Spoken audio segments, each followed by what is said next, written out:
ಎಲ್ಲರಿಗೂ ನಮಸ್ಕಾರ. ನೀವು ನೋಡ್ತಾ ಇದ್ದೀರಾ ಹರ್ಷ ಹಳ್ಳಿ ಲೈಫ್ ಕನ್ನಡ ಯೂಟ್ಯೂಬ್ ಚಾನಲ್. ನಾನಿವತ್ತು ಈ ವಿಡಿಯೋದಲ್ಲಿ ಒಂದು ಕಿಚನ್ ಟಿಪ್ಸ್ನ ತಗೊಂಡು ಬಂದಿದ್ದೀನಿ. ಅದೇನಪ್ಪ ಅಂದರೆ ಈ ಟಿಪ್ಸು ಪ್ರತಿಯೊಬ್ಬರು ಮಹಿಳೆಯರಿಗೂ ತುಂಬ ಯೂಸ್ಫುಲ್ ಆಗುತ್ತೆ. ಅದೇನು ಅಂತ ನೋಡೋಣ ಬನ್ನಿ. ಪ್ರತಿಯೊಬ್ಬ ಮಹಿಳೆಯರಿಗೂ ಕಾಳುಗಳನ್ನ ಹುಳ ಆಗ್ದಂಗೆ ಇಟ್ಕೊಳ್ಳೋದೇ ಒಂದು ದೊಡ್ಡ ಟಾಸ್ಕ್ ಅಂತಲೇ ಹೇಳ್ಬೋದು. ಈ ಥರ ಕಾಳುಗಳು ಹುಳ ಆಗ್ದಂಗೆ ಯಾವ ಥರ ಇಟ್ಕೋಬೋದು ಅಂತ ನಾನಿವತ್ತು ತೋರಿಸ್ತಾ ಇದ್ದೀನಿ. ಕಾಳುಗಳು ಹುಳ ಆಗ್ದಂಗೆ ಇಡೋಕ್ಕೆ ಸುಮಾರು ಟಿಪ್ಸ್ ಇದ್ದಾವೆ. ಅದರಲ್ಲಿ ನಾನಿವತ್ತು ಒಂದು ತೋರಿಸ್ತಾ ಇದ್ದೀನಿ. ನೋಡಿ, ಈ ಥರ ಬಾಟ್ಲಿಗಳು ಬರ್ತಾವಲ್ಲ, ಜ್ಯೂಸ್ ಬಾಟ್ಲಿ ಆಗಿರ್ಬೋದು ಅಥವಾ ನೀರಿನ ಬಾಟ್ಲಿ ಆಗಿರ್ಬೋದು, ಯಾವುದೇ ಥರ ಬಾಟ್ಲಿಗಳು ಆದರೂ ನಡೆಯುತ್ತೆ. ಈ ಥರ ಬಾಟ್ಲಿಗಳನ್ನ ತಗೊಂಡು ನೀಟಾಗಿ ಚೆನ್ನಾಗಿ ತೊಳೆದ್ಬಿಟ್ಟು ಅದರಲ್ಲಿ ನೀರು ಇಲ್ದಂಗೆ ಕ್ಯಾಪ್ ಎಲ್ಲ ತೆಗೆದು ಒಂದು 2 ದಿನ ಇಟ್ಬಿಟ್ರೆ ಗಾಳಿಗೆ ನೀರೆಲ್ಲ ಡ್ರೈ ಆಗಿರುತ್ತೆ. ಸ್ವಲ್ಪನೂ ನೀರಿರಬಾರ್ದು. ನೀರೆಲ್ಲ ಡ್ರೈ ಆದಮೇಲೆ ಆ ಬಾಟ್ಲಿನ ತಗೊಂಡು ಈ ಥರ ಕಾಳುಗಳು ನಮಗೆ ಯಾವುದು ಜಾಸ್ತಿ ಆಗಿರುತ್ತೆ, ಈಗ ಅಡುಗೆ ಮನೆಗೆ ಎಷ್ಟು ಬೇಕೋ ಅಷ್ಟು ಮಾತ್ರ ಇಟ್ಕೊಂಡು ಇನ್ನು ಮಿಕ್ಕಿದ್ದೆಲ್ಲ ಜಾಸ್ತಿ ಆಗಿರೋದೆಲ್ಲ ಈ ಥರ ಬಾಟ್ಲಿಗಳಿಗೆ ಹಾಕಿ ಎತ್ತಿಟ್ಕೊಂಡ್ರೆ ಕಾಳುಗಳು ಎಷ್ಟು ದಿನ ಆದ್ರೂ ಕಾಳಿನ ಬಣ್ಣನೂ ಹೋಗಿರಲ್ಲ ಮತ್ತು ಹುಳನೂ ಆಗಿರಲ್ಲ. ಅಷ್ಟು ಚೆನ್ನಾಗಿರುತ್ತೆ ಈ ಬಾಟ್ಲಿಲಿ. ನೋಡಿ, ನಾನು ಪ್ರತಿಯೊಂದು ಕಾಳನ್ನೂ ಈ ಥರ ಬಾಟ್ಲಿಲೇ ಹಾಕಿ ಎತ್ತಿಟ್ಕೊಳ್ಳೋದು. ನೋಡಿ, ಇದು ತೊಗರಿಕಾಳು ನನಗೆ ಈ ವರ್ಷ 4 kg ಆಗಿತ್ತು. ಅದನ್ನು ನೀಟಾಗಿ ಮಣ್ಣೆಲ್ಲ ಕಲಿಸ್ಬಿಟ್ಟು ಒಣಗಿಸಿ 2 ದಿನ ಇಬ್ನಿಲಿ ಬಿಟ್ಟು ನೋಡಿ ಎತ್ತಿಟ್ಟಿದ್ದೀನಿ. ಇಷ್ಟ ಆಗಿತ್ತು ನನಗೆ, 2 ಬಾಟ್ಲಿ ಅಷ್ಟೇ ಆಗಿದ್ದು ಈ ಸತಿ ತೊಗರಿಕಾಳು. ಅದನ್ನು ಈ ಥರ ಬಾಟ್ಲಿಗೆ ಹಾಕಿ ಎತ್ತಿಟ್ಟಿದ್ದೀನಿ. ಆಮೇಲೆ ಅದನ್ನು ಬಿಸಿಲಲ್ಲಿ ಒಣಗಿಸ್ಬಿಟ್ಟು ಒಡೆದಾದ್ಮೇಲೆ ಅದನ್ನು ಕ್ಲೀನ್ ಮಾಡಿ ಬೇಳೆನೂ ಇದೇ ಥರನೇ ಬಾಟ್ಲಿಗೆ ತುಂಬಿಟ್ಕೊತೀನಿ.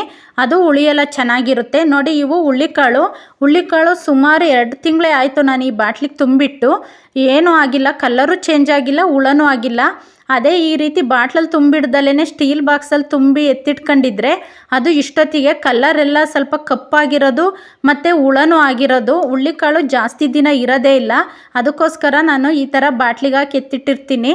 ನೋಡಿ, ಇದು ತಿಂಗ್ರುಳ್ಳಿ ಕಾಳು ಅಂತಾರಲ್ಲ, ಅದು ತಿಂಗ್ರುಳ್ಳಿ ಕಾಳು, ತೊಗರಿಕಾಳು ಮತ್ತು ಅವರೆಕಾಳು ಮಾತ್ರ ನಾವು ನಮ್ಮ ಹೊಲದಲ್ಲಿ ಬೆಳೆದಿದ್ದು.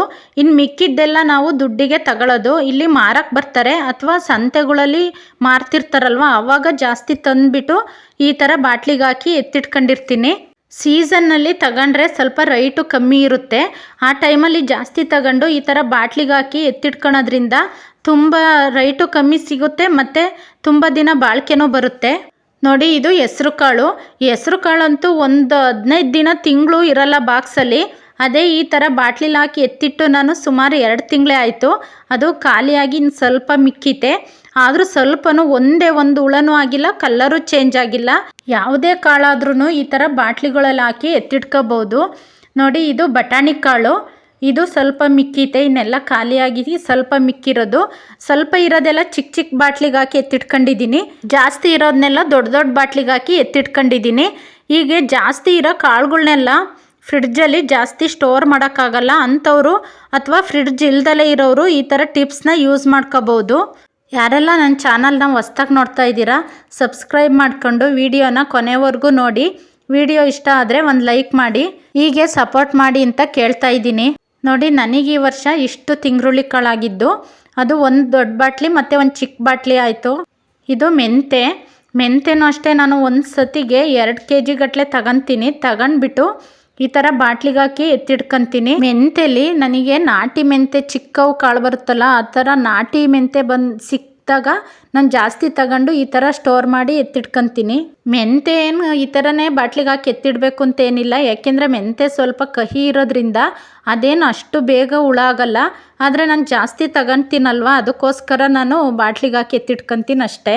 ನೋಡಿ, ನಾನೀಗ ಅವರೆಕಾಳನ್ನ ಬಾಟ್ಲಿಗೆ ಈ ಥರ ಬಾಟ್ಲಿಗೆ ಯಾವ ಥರ ತುಂಬೋದು ಅಂತ ತೋರಿಸ್ತೀನಿ. ನೋಡಿ, ನನಗೆ ಈ ವರ್ಷ ಇಷ್ಟೇ ಆಗಿದ್ದು ಅವರೆಕಾಳು. ಏನು 1-1.5 kg ಅಷ್ಟು ಇರ್ಬೋದು ಅಷ್ಟೇ. ಅವರೆಕಾಳು ಕಮ್ಮಿ ಇರೋದ್ರಿಂದ ನಾನು ಇದನ್ನು ಮಣ್ಣು ಕಲಸಿ ಬೇಳೆ ಮಾಡ್ಕೊಳ್ಳಲ್ಲ.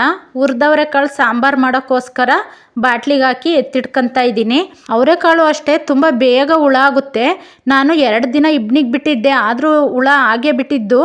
2 ದಿನ ಇಬ್ನಿಗೆ ಬಿಟ್ಟು ಆಮೇಲೆ ಎತ್ತಿಟ್ಟು ಈ ಥರ ಬಾಟ್ಲಿಗೆ ತುಂಬಿ ಎತ್ತಿಟ್ಕೊತೀನಿ. ನೋಡಿ ಬಾಟ್ಲಿಗಳಿಗೆ ಕಾಳನ್ನ ಯಾವ ಥರ ತುಂಬೋದು ಅಂತ ತೋರಿಸ್ತೀನಿ.